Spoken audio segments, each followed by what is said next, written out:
Video ನೋಡುತ್ತಿರುವ ಎಲ್ಲ ನನ್ನ ವ್ಯೂವರ್ಸ್ಗೂ ನಮಸ್ಕಾರಗಳು.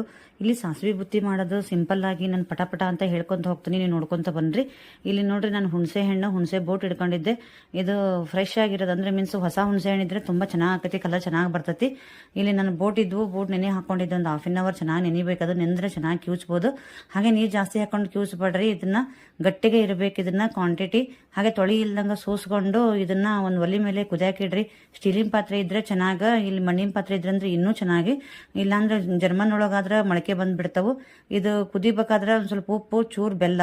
ಉಪ್ಪು ನೀವು ಅನ್ನಕ್ಕೂ ಹಾಕೊಂಡು ಮಾಡೋದೈತಿಲ್ಲ, ರುಚಿ ನೋಡ್ಕೊಂಡು ಹಾಕೊಳ್ರಿ. ಬೆಲ್ಲ ಇದ್ರಾಗ ಹಾಕೋದ್ರಿಂದ ಒಂದು ಸ್ವಲ್ಪ ಹಾಕಬೇಕು, ಬೆಟರ್. ಅದ್ರ ಸಂಬಂಧ ನಾನು ಹೇಳ್ತಾ ಇದ್ದೀನಿ. ಇದು ಚೆನ್ನಾಗಿ ಕುದಿಬೇಕು ಪಳಪಳ ಅಂತಂದು ಹೇಳಿ. ಇದನ್ನೇನು ಕೈಯಾಡಬೇಕಾಗಿಲ್ಲ, ಬಟ್ ಮಣ್ಣಿನ ಪಾತ್ರೆ ಅಂತಂದೇಳಿ ಉಕ್ಕಿ ಬಿಡ್ತೈತೆ ಅಂತಂದು ಹೇಳಿ ನಾನು ಅದನ್ನ ಹಂಗೆ ಸ್ಪೂನ್ ಇಟ್ಟೆ. ಇಲ್ಲಿ ನಾನು 1 kg ಅಕ್ಕಿಗೆ ಅನ್ನ ತೋರಿಸ್ತಾ ಇದ್ದೀನಿ. ನಾನು ಇಲ್ಲಿ 3 ಸ್ಪೂನ್ ಅಷ್ಟು ಸಾಸಿವೆ ತಗೋತಿದ್ದೀನಿ. ಸಾಸಿವೆ ಅನ್ನ ಆಗಿರೋದ್ರಿಂದ ಸಾಸಿವೆನೇ ಮೇನ್ ಇಲ್ಲಿ.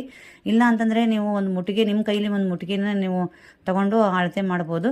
ಹಾಗೆ ಇಲ್ಲಿ 1 ಸ್ಪೂನ್ ಅಷ್ಟು ನಾನು ಜೀರಿಗೆ ಹಾಕೊಂಡಿದ್ದೀನಿ.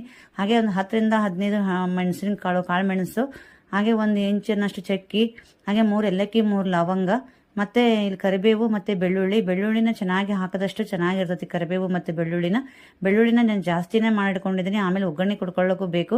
ಒಗ್ಗರಣೆ ಕೊಡ್ಲಿಕ್ಕೆ ಸಿಪ್ಪಿ ಬಿಚ್ಕೊಂಡು ಇಟ್ಕೊಳ್ರಿ. ಹಾಗೆ ಹುಣಸೆ ಹಣ್ಣಿನ ಗಾತ್ರ ಹೇಳ್ಬೇಕಪ್ಪ ಅಂತಂದ್ರೆ 4 ನಿಂಬೆ ಹಣ್ಣಿನ 1 kg ಅಕ್ಕಿಗೆ 4 ನಿಂಬೆ ಹಣ್ಣಿನ ಗಾತ್ರದಷ್ಟು ನಾನು ಹುಣಸೆ ಹಣ್ಣು ತಗೊಂಡಿದ್ದೀನಿ. ಹಾಗೆ ಇಲ್ಲಿ ಕೊತ್ತಂಬರಿ ಹಾಕೋದ್ರಿಂದ ಒಂದು ಸ್ವಲ್ಪ ರೈಸು ಗ್ರೀನಿಶ್ ಆಗಿ ಬರ್ತೈತಿ. ಇದನ್ನ ನೋಡ್ರಿ, ನಾ ಇದನ್ನೆಲ್ಲ ಮಿಕ್ಸಿಗೆ ಹಾಕೊಂಡ್ಬಿಟ್ಟು ನಾನು ಇಲ್ಲಿ ರುಬ್ಕೊಂಬಂದೆ. ಇಲ್ಲಿ ಹಾಗೆ ರುಬ್ಬತ್ತದು ಬೆಳ್ಳುಳ್ಳಿ, ಕರಿಬೇವು, ಕೊತ್ತಂಬರಿ ಇರೋದ್ರಿಂದ. ಇಲ್ಲಾಂದ್ರೆ 1 ಸ್ಪೂನ್ ಅಷ್ಟು ನೀರು ಹಾಕೊಂಡು ರುಬ್ಕೋಬೋದು, ಏನು ತೊಂದರೆ ಇಲ್ಲ. ಈಗ ಹುಣಸೆ ಹಣ್ಣು ಕುದಿಸಿಟ್ಟಿದ್ನಲ್ಲ, ಅದನ್ನ ನಾನು ಬಂದ್ ಮಾಡಿ ಇಟ್ಟಿದ್ದೆ ನಾನು ಚೆನ್ನಾಗಿ ಕುದ್ದ ಮೇಲೆ.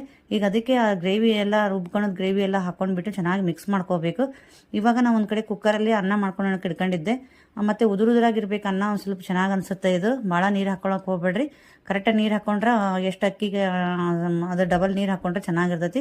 ಹಿಂಗೆ ಒಂದು ಪಾತ್ರೆಲಿ ತಗೊಂಡು ನಾನು ಅನ್ನ ಎಲ್ಲ ಸ್ಪ್ರೆಡ್ ಮಾಡ್ಕೊಂಡು ಬಿಸಿ ಇರಬೇಕಾದ್ರೆ ಈ ಮಾಡ್ಕೊಳೋದು ಹುಳಿ ಮತ್ತೆ ಅದು ಲಿಕ್ವಿಡ್ ಗ್ರೇವಿ ಎಲ್ಲಾನು ನಾನು ಅದಕ್ಕೆ ಮಿಕ್ಸ್ ಹಾಕೋತಾ ಇದ್ದೀನಿ. ಇದು ಹಿಮರ್ಕೋಬೇಕು, ಬಿಸಿ ಇರಬೇಕಾದ್ರೆ ಹುಳಿದೆಲ್ಲ ಹಿಮರ್ಕೊಂಡ್ರೆ ಚೆನ್ನಾಗಿ. ಈಗ ಒಂದು ಬಾಳಿಗೆ ಇಟ್ಕೊಂಡ್ಬಿಟ್ಟು ನಾನು ಅಲ್ಲಿ ಸಾಸಿವೆ ಒಗ್ಗರಣೆ ಕೊಡ್ತಾ ಇದ್ದೀನಿ ನೋಡ್ರಿ. ಹಾಗೆ ಜೀರಿಗೆ, ಬೆಳ್ಳುಳ್ಳಿ ಮತ್ತೆ ಕರಿಬೇವು, ಸಿಪ್ಪೆ ಬಿಚ್ಕೊಂಡಿರೋ ಬೆಳ್ಳುಳ್ಳಿನೂ ನಾನು ಒಗ್ಗರಣೆ ಹಾಕಿಬಿಟ್ಟು ಈಗ ಚೆನ್ನಾಗಿ ಒಗ್ಗರಣೆ ಮಾಡ್ಕೊಂಡ್ಬಿಟ್ಟು, ಅದು ಅನ್ನ ಎಲ್ಲ ಹಿಮರ್ಕೊಂಡಿರ್ತಲ್ಲ ಅದನ್ನ ಚೆನ್ನಾಗಿ ಮಿಕ್ಸ್ ಮಾಡ್ಕೊಂಡ್ಬಿಟ್ಟು ಈ ಒಗ್ಗರಣೆ ಹಾಕಿ ಅದಕ್ಕೆ ಮಿಕ್ಸ್ ಮಾಡ್ಕೊಂಡು ಮೇಲ್ಗಡೆ ಒಂದು ಸ್ವಲ್ಪ ಕೊತ್ತಂಬರಿನೂ ಕಟ್ ಮಾಡ್ಕೊಂಡು ಅದಕ್ಕೆ ಹಾಕಿದ್ರೆ ಬುತ್ತಿ ಉಂಡಿನಾದ್ರೂ ಕಟ್ಕೊಳ್ರಿ, ಇಲ್ಲ ಬಾಕ್ಸಿಗೆ ಬೇಕಂದ್ರೆ ಬಾಕ್ಸ್ ಕೊಡ್ರಾಗ ಹಾಕೊಳ್ರಿ. ಸೂಪರ್ ಆದ ಸಾಸಿವೆ ಬುತ್ತಿ ತಯಾರಾಗುತ್ತೆ ನೋಡ್ರಿ. ನಿಮಗೆಲ್ಲ ಇಷ್ಟ ಆದರೆ ಪ್ಲೀಸ್ ಲೈಕ್ ಮಾಡೋದನ್ನು ಮರಿಬೇಡಿ. ಹಾಗೆ ನನ್ನ ಫಾಲೋ ಮಾಡಿ, ಹಾಗೆ ಸಬ್ಸ್ಕ್ರೈಬ್ ಆಗೋದನ್ನು ಮರಿಬೇಡಿ. ಹೇಗಿತ್ತು ಸಾಸಿವೆ ಬುತ್ತಿ ಅಂತಂದೇಳಿ ಕಮೆಂಟ್ ಮೂಲಕ ತಿಳಿಸಿ.